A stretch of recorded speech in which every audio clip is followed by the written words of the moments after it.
shorter for Rosh Hashanah. Yeah, I don't think this was Iris.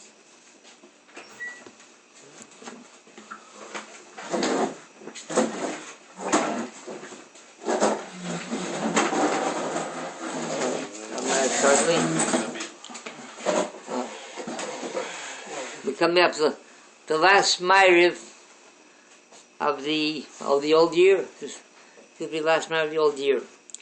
In the tefillas from Rosh Hashanah, after the very moving tefillah, right around the moving tefillah of the Son of Berdichev, is Useshuva, Usefilo, Tzedakah, Ma'avir, Nasri, Agzeira.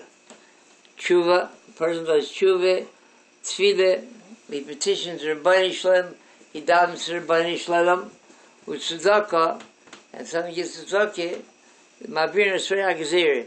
Even though there's a decree, a Re'ag Zera, a decree which is a very negative decree, a negative Gzeira. So these they have the koyach, the schus, al tshuva, tefillah, and tzedakah, have a schus of Ma'avir and Asrei HaGzeira.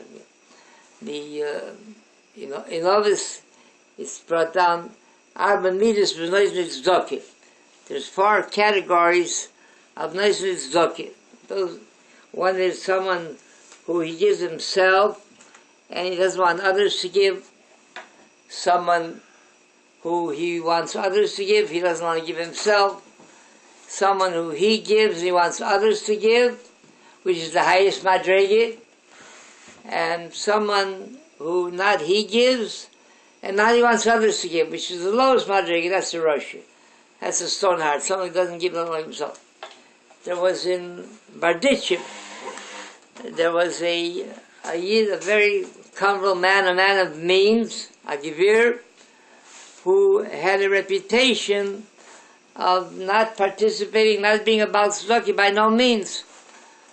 And he would always turn, whoever came to his door, he would turn them down. This is the reputation he had. As Avek, he left this world, and like usually the Seder is, when someone who B'chayav, when he's here, he doesn't participate, he doesn't share from his own rechush, from his assets. So when the children come to buy a plot, the Borough Society, the Chevra Kadusha, they like him, they collect. Here they find the opportunity to collect for all the time that he should have participated. So they set a very stiff price for the plot to the Yorshim, to the children. The children were outraged. They said, what are you talking about? We know what the going price is for a plot. It's way above. They said, yeah, that's for those that lead normal lives. Jews with a Yiddish hearts.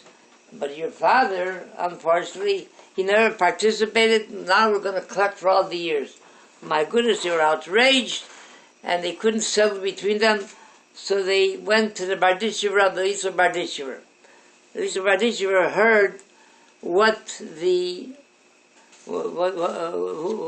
the controversy was about, and who the nifter was.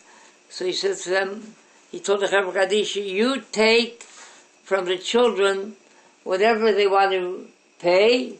Not only that, you don't argue with them. Not only that, I myself, I'm going to the Levi as well, the funeral.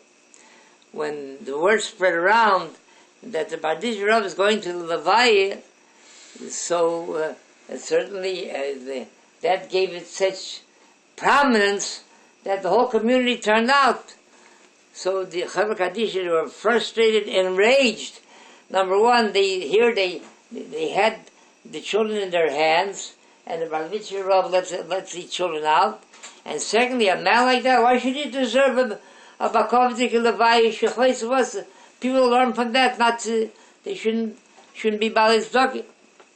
After Levi, one of the Chevra Kadisha took courage in his hands, and he went up and says to Rebbe, he said, what's the pshat? What did you do here? Why didn't you let us collect for all the years? He said, I'll tell you why. He said, this year had 4 Din Torahs by me. and he won all 4 Din Torahs. He came with litigants, with another tzad. He won all 4 Din Torahs. He said, and I'll tell you over just 2 of them, Rabbi Yitzchak, at the time. But one Din Torah was that a Yid, a Yored, someone who at one time was comfortable, he lost everything he had, and he had an opportunity, an investment that was going to bring him a handsome return. But he needed a loan, he needed for some 3-4 months a place of 5,000 ruble. So this Yid came to the Nifter, one who was known for reputation was that he was not about Zokia. He said, I have a sure investment, a sure fight, it'll bring back return. I need $5,000 for 3-4 months. So he says, how can I loan you money? You have no collateral whatsoever. You're publishing, you're in bankruptcy. Who will guarantee the loan? Who's going to be the Erev? He says, the Berditchev. Oh! He said, that's the best. Here. He gives him the 5,000 ruble. He makes the investment. At the end of the 3, 4, 5 months, it turned out just the way he anticipated. Comes knocking on the door of the Skivir, the one who had Hashem as a constant. And he said, here, I want to give you back the 5,000 ruble. He said, it was given back already. He said, what do you mean it was given back? He said, it was repaid. It was repaid many times over. He said, what are you talking about? He was into Shikr, Semi-Shikr, what are you talking about? What kind of payback? He said, you owe me nothing, I won't take anything. So he felt very embarrassed because he wasn't looking for a handout, he was looking for a halvaya, for a loan. So he schlepped into the Berditchev. He said, he came before me, and the one who took the loan told us his side of the story. He said, Rebbe, he embarrasses me, he won't let me pay the loan. So then he asked the Nifter, he says, what do you say? He says, Rebbe, he says, the man didn't have a brush into his name. He says, so when I asked him who's going to guarantee it, he told me the Berditchev, he's going to repay me. Berditchev, Rebbe said, the Berditchev paid me many times over. He says, so he said, he's not gerecht, he was repaid. That was one Din Torah. He said, a second Din Torah that he had, he said, was someone who, Allah Yuslach, he couldn't find any parnas at home. And so he thought to himself, Mishana Makam, Mishana Mazel, he'll travel abroad, so he'll be able to find parnas. But his wife wouldn't hear of it. If he's here, they're starving. If he'll go away, the ganze starben von hunger. So she wouldn't hear of it. Comes home one day, he says to Chaike, give me mazel tov. We'll see. So I got a job. He said, this snifter, this man, he says, he hired me, I should be a salesman for him, and I should have to travel abroad to sell what he manufactures, and you'll go every Thursday, you go to the office, the cashier's office, you're going to get 200 ruble every Thursday. Ooh, das ist ein Thunderwerter. It's already laying it. How could she say no? He didn't have what to eat. So he packs himself up, the second Tag, and he's on his way. The first Thursday arrives. She's 9 o'clock in the morning. She's at the cashier's office, and she says, I came to collect my husband's paycheck. She says, who's your husband? Tell him. So he looks in his book. He said, how do you spell it? He can't find it. He said, it's a mistake. Your husband doesn't work here. So what do you mean my husband doesn't work here? Oh, she said, he doesn't, he's not here. She said, he said, my husband came Ligner. He said, he told me I should come Thursday. You're making a mistake. My husband, she raises her voice, and it comes to late from all sides. Everybody's coming running.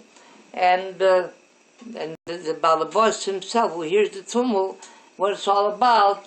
searching for verstanden what must have happened here. So he goes over to his cashier, to his accounting system. Ooh, I'm so sorry. He says, I forgot to mention to you. She's 100% right. I hired him. I forgot to tell you. You give her 200 ruble, and every Thursday you'll give her, when she comes, 200 ruble. So a Woche, and 2 Wochen, and 3, and 6, and a Chodesh, and 3, she's collecting those 200 ruble every week.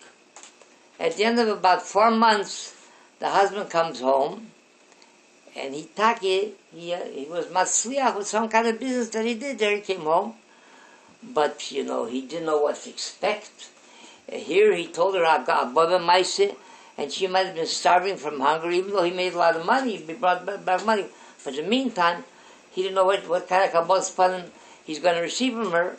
He walks in the house, so she's so happy to see him, oh my goodness. She doesn't say one word. And he's not going to bring the subject either, not going to bring it up on the table. And he waits, and he's eating supper, and then finally she tells him, she says, yeah. I said, the first week was a little bit of a problem, but after that, every week I came, they gave me the 200 ruble. He listens to the story, he can't believe what he hears. They give out. He can't wait till the next morning. He gets up next morning bright and early, and he presents himself at his Gevir's office, and he takes out his pocket, he counts up 4 months, 16 weeks, 16 times 200 ruble. He wants to give him back the 3,200 ruble that he laid out. He said, you owe me nothing. He said, what do you mean I owe you nothing? He said, it was so nice of you. I appreciate what you did. You took and you gave my wife every week 200 ruble. He says, here's the 200. He said, I never made any kind of arrangement with you. What kind of, what? He felt very embarrassed. He put him out, made him give $200 every week because his wife made it too. It's a mishlep to the Berditchev. So this Yid tells his side of the story. He says, Rebbe, he says, it's not right. He said, he didn't owe us anything. He took and he gave my wife every week 200 ruble. He said, I want to repay him. I feel terrible. I'm embarrassed. So he asks this Gevir, this comes, he says, what's up to your Rebbe? He says, Lav Baldvorm Didiyat. I never made an arrangement with him that I'll lay out for him 200 ruble. He says, she came, and she was hysterical. Her husband made up some kind of story. I felt very bad for her. I had no, nicht schuldig, no, nicht, ich kenne nicht. So, Berdichev says, no, a Yid that one says as two Din Torahs like that, isn't it fair that he should get a Kedushas Levi? Chanani Barakash Omer, Rosh Hashanah, Zakish, Yisrael, Tikal, Chiblan, Torah, Mitzvahs,